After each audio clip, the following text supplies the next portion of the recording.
Hello mga ka-trending, welcome back to ZK Trend. Donnie Pangilinan spotted nagbigay ng relief goods sa Cavite na naapektuhan ng bagyo. Sa panahon ng kalamidad, very consistent si Donnie Pangilinan sa pagtulong sa mga naapektuhan.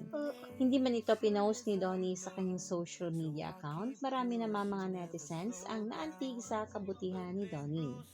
Marami kasing mga larawan at video na makikita dito na si Donnie Pangilinan pa mismo ang nagbigay ng kaunting tulong sa ilang naapektuhan ng bagyo sa Cavite.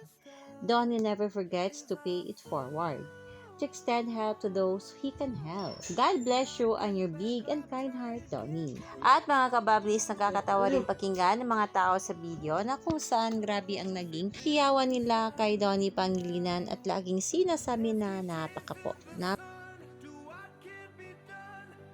Pogi mo! Kuya naman! May pera? Meron. Pogi! 500.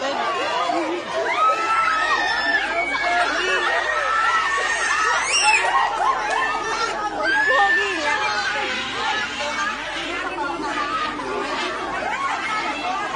Pogi! Mag-init! Happy dyan nga ba? Kasi sa akin, nagabuti.